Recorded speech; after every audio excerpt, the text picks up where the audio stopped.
Extrait du discours de remise du Nobel à Albert Camus. Chaque génération, sans doute, se croit vouée à refaire le monde. La mienne sait pourtant qu'elle ne le refera pas. Mais cette tâche est peut-être plus grande. Elle consiste à empêcher que le monde se défasse.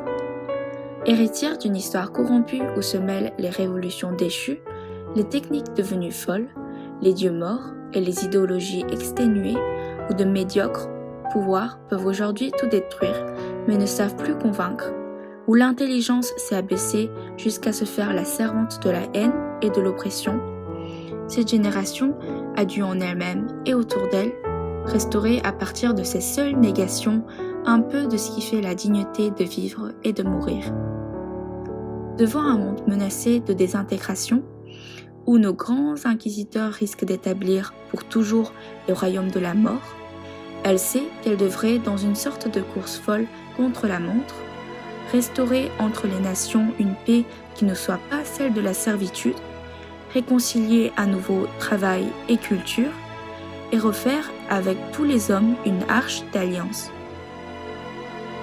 Il n'est pas sûr qu'elle puisse jamais accomplir cette tâche immense, mais il est sûr que partout dans le monde, elle tient déjà son double pari de vérité et de liberté, et à l'occasion, c'est mourir sans haine pour lui. C'est elle qui mérite d'être saluée et encouragée partout où elle se trouve, et surtout là où elle se sacrifie. Quelle que soit la cause que l'on défend, elle restera toujours déshonorée par le massacre aveugle d'une foule innocente où le tueur sait d'avance qu'il atteindra la peine et l'enfant. En ce jour d'hommage aux victimes du terrorisme, la lecture des extraits de la Déclaration universelle des droits de l'homme de 1948 et de l'extrait du discours de remise du prix Nobel d'Albert Camus a grandement inspiré nos élèves de terminale du lycée international Xavier et libéré leur parole. Avant de ne leur laisser la parole, je tenais également à partager quelques réflexions sur le sujet. Les voici donc en guise de préface à la prose de nos jeunes adultes et citoyens du monde. Rendons aujourd'hui hommage aux victimes innocentes de ces vagues de violences meurtrières. Rendons hommage aux héros de nos sociétés modernes qui ont sacrifié leur vie pour nous défendre ou nous alerter. Policiers, militaires, pompiers, infirmiers, médecins, journalistes, artistes ou tout simplement civils au mauvais endroit, au mauvais moment. Que leur mémoire puisse nous guider à construire ensemble une société de demain célébrant la vie sous toutes ses formes, sans aucune forme de terreur. Nous devons, au travers de ces cérémonies de commémoration et dans nos vies de tous les jours, continuer à rappeler l'importance de ces valeurs et le non-sens de ce terrorisme, jusqu'à ce que, un jour prochain, ceux qui ont renoncé à être humbles se rendent compte de l'absurdité dans leurs desseins et redeviennent des hommes dignes. Nous sommes seulement en mars, mais les actes terroristes que le monde a connus en 2020 sont déjà nombreux, comme au Mali ou au Burkina Faso. Je pense qu'il est important de commémorer les victimes du terrorisme, car cela revient à montrer du respect envers ceux qui ont perdu leur vie, des membres de leur famille ou des personnes qui leur sont chères. Comme le disait Camus dans son discours de remise du prix Nobel en 1957, il est également important de saluer et d'encourager la mission de l'humanité à construire une alliance mondiale, établir la paix et instaurer les valeurs de la liberté et de la vérité. D'après Camus, la tâche de sa génération n'était pas de refaire le monde, mais d'empêcher qu'il ne se délite. Aujourd'hui, nous nous rassemblons pour leur rendre hommage, pour leur rendre honneur. Il ne faut ni se laisser aller au chagrin, ni à la peur. Nous sommes une nation forte et unie, et c'est ensemble que nous lutterons contre ceux qui veulent y semer discorde et amertume. Les victimes de ces attentats ne seront jamais oubliées, mais c'est en allant de l'avant et en se battant ensemble contre nos ennemis communs que nous les honorerons et que nous maintiendrons la flamme de leur mémoire. Nous remercions toutes les personnes qui nous protègent, nous défendent face aux nombreuses pressions politiques ou religieuses les soldats, les médecins, les pompiers, les soignantes, les passantes et les associations.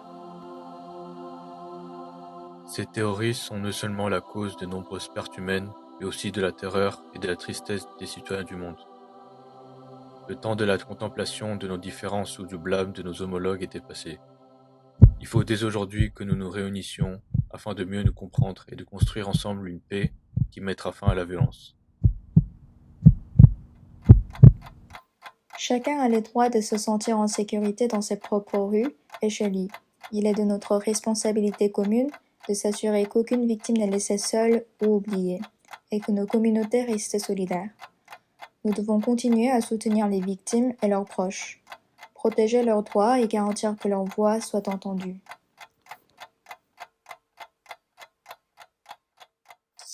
En ce moment même, quelque part sur notre planète, le terrorisme et les attentats menacent, sèment en continu la fusion et le désespoir, détruisent des biens et arrachent de précieuses vies sans aucune raison valable. Nombreuses sont les nations où les guerres et les attentats continuent à perpétrer des actes innommables et injustes. Des policiers, des pompiers, des militaires et de nombreux fonctionnaires de nos jours n'ont pas reculé, au prix de leur vie ou de leur liberté, dans un but aussi louable qu'essentiel, protéger les citoyens. Nous les remercions de tout notre cœur, nous leurs compatriotes, pour leur persévérance, leur volonté et leur incorruptibilité face au terrorisme. Il ne faut pas oublier que les victimes du terrorisme étaient des gens hors de toute idéologie, innocents comme nous. Ils étaient des gens importants, aimés par d'autres aussi, comme nous le sommes. Ils étaient au Bataclan pour s'y divertir. Ils étaient assis en terrasse du café, partageant quelques instants de vie avec leurs proches. Ils n'avaient rien fait de mal, et aucun d'entre eux n'avait pu savoir qu'ils y mourraient quelques instants plus tard. Ils avaient tous le droit de vivre et d'être heureux. Leur vie méritait le respect et avait une valeur inestimable. L'article 3 dit « Tout individu a droit à la vie, à la liberté et à la sûreté de sa personne. Ces droits des victimes leur ont été retirés de force et non de gré par les terroristes. Le fait de commémorer ces innocents et de dénoncer la cruauté dont ils ont été la cible est le moindre que nous puissions faire en ce jour. » Le terrorisme est un acte inhumain qui ne peut pas être rationalisé, quel qu'en soit le motif. Le terrorisme a fait changer non seulement la vie des victimes, mais aussi celle de leurs amis et de leurs familles. Le terrorisme modifie nos sociétés et nos émotions, nos relations aux autres. Si le terrorisme ne les avait pas soustraits à notre monde, ces personnes auraient vécu une vie normale, comme les autres, rêvant à un avenir meilleur. Pour le projet Hommage aux victimes du terrorisme, un acte terroriste provoque une agression psychologique et émotionnelle, une détresse tant physique que cérébrale, un trauma gravé au plus profond de nous. De manière générale, les victimes présentent une réaction de stress et de peur qui est adaptée à la violence et à l'imprévisibilité des événements dont elles ont été la cible. La plupart du temps, les victimes du terrorisme sont peu à peu oubliées, leurs peines négligées et rapidement remplacées par d'autres au fur et à mesure que l'intérêt médiatique s'évanouit. Ayons également une pensée pour ces victimes tertiaires, qui sont les héros protecteurs de nos sociétés, militaires, médecins, pompiers, policiers ou gendarmes. Honneur doit leur être accordé dans le terrorisme et le gaspillage de talents qui auraient contribué à des sociétés meilleures. Soyons libres de nos actions dans le respect de nos concitoyens du monde. Recueillons-nous aujourd'hui en mémoire des victimes du terrorisme et rappelons-nous ce que sont nos valeurs, vertus, droits et devoirs pour un monde sans terrorisme. Le terrorisme ne se justifie jamais, qu'il obéisse à des motifs politiques, philosophiques, idéologiques, raciaux, ethniques ou religieux ou à quelque autre motif que ce soit. Citation de M. Ban Ki-moon. Face au terrorisme, la démocratie triomphera, car la liberté est une force que rien n'arrête. Dès lors que les peuples ne cèdent jamais à la peur, qu'ils sont unis et solidaires. Citation de M. François Hollande.